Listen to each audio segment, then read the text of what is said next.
বাংলাদেশের 18 কোটি মানুষ এই আওয়ামী লীগকে দেখতে চাই না। কারণ এই আওয়ামী লীগ বাংলাদেশ স্বাধীন হওয়ার পর থেকেই তাই বাংলাদেশের মানুষের উপর নির্যাতন করে এসেছে। নিশ্চয়ই আমরা একটু আলাদা চোখে দেখি তোলার মানুষকে। প্রিয় তরুণ বন্ধুরা, শ্রদ্ধা জানাই। আজকে যেখানে কালো কাপড় পরে বসে আছেন এক ভদ্রলোক, তার নাম আমি জানি না, কিন্তু তার ছেলের নাম আমি জানি।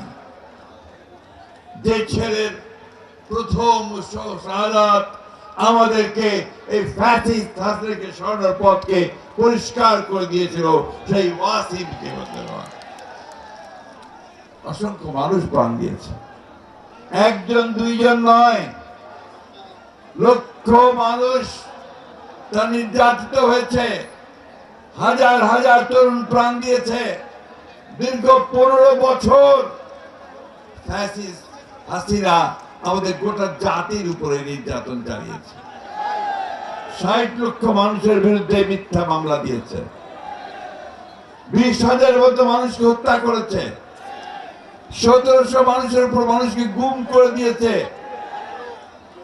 আজকে আমাদের সবচেয়ে প্রিয় নেত্রী দেশনেত্রী খালেদা জিয়াকে 6 বছর কারাগারে অন্তরীণ করে রেখেছিল। বন্ধুগণ,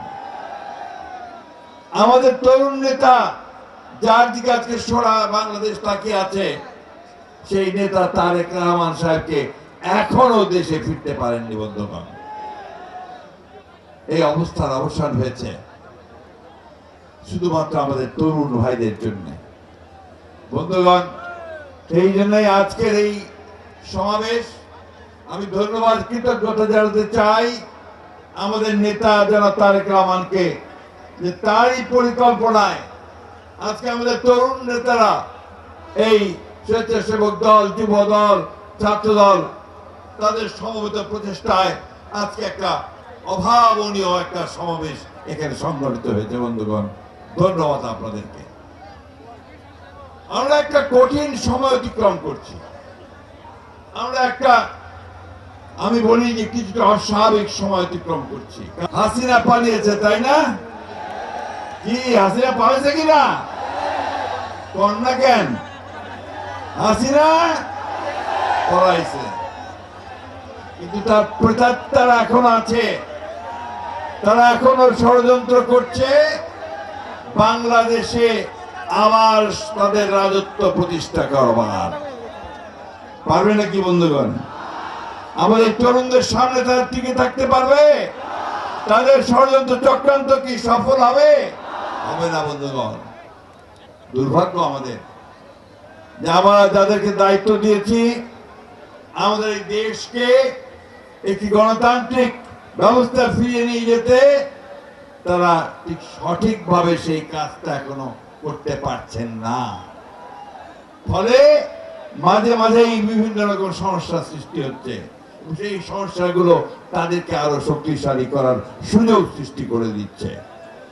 বন্ধুগণ, আজকে যখন আপনারা এখানে সভা করছেন, তখন আরেকটা সভা হচ্ছে আপনাদের নিউ মার্কেটে, ঢাকায় হচ্ছে। দাবিটা কি?